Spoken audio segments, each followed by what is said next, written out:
Pada suatu hari, terdapat seorang perempuan, sebut saja Melati. Ia berkonsultasi dengan seorang psikolog karena dia mengalami suatu hal yang cukup mengganggu kondisi sehari-harinya. Namun, suatu ketika, hasil pemeriksaan beserta data-data penting mengenai Melati tersebar luas dikarenakan kelalaian psikolog tersebut dalam melakukan penyimpanan data. Menurut keterangan, psikolog tersebut mengakui bahwa dia telah melakukan penggandaan data hasil rekaman Melati dan tanpa sadar data tersebut tersebar ke pihak lainnya yang menyebabkan hasil pemeriksaannya menjadi bocor. Pada kasus ini, psikolog tersebut dengan jelas telah melanggar kode etik psikologi pada bab 5 tentang kerahasiaan rekam dan hasil pemeriksaan psikologi.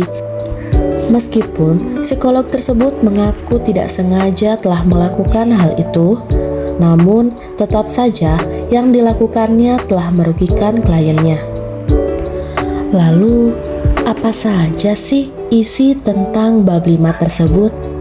Dan apa hukuman yang akan didapatkan oleh psikolog tersebut?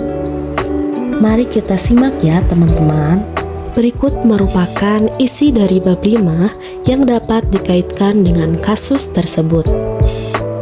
Pada pasal 23 poin C disebutkan bahwa psikologi dan atau ilmuwan psikologi menjaga kerahasiaan klien dalam hal pencatatan, penyimpanan, pemindahan, dan pemusnahan catatan atau data di bawah pengawasannya. Kemudian, dalam pasal 24 pada poin B dijelaskan dapat didiskusikan hanya dengan orang-orang atau pihak yang secara langsung atas diri pengguna layanan psikologi. Kemudian pada poin C disebutkan pula dapat dikomunikasikan dengan bijaksana secara lisan atau tertulis kepada pihak ketiga hanya bila pemberitahuan ini diperlukan untuk kepentingan pengguna layanan psikologi, profesi, dan akademisi. Dalam kondisi tersebut, identitas orang yang menjalani pemeriksaan psikologi tetap dijaga kerahasiaannya. Kemudian dalam pasal 26 disebutkan pada poin 2, psikologi dan atau ilmuwan psikologi perlu menyadari bahwa untuk pemilikan catatan dan data yang termasuk dalam klarifikasi rahasia, penyimpanan, pemanfaatan, dan pemusnahan data atau catatan tersebut diatur oleh prinsip legal.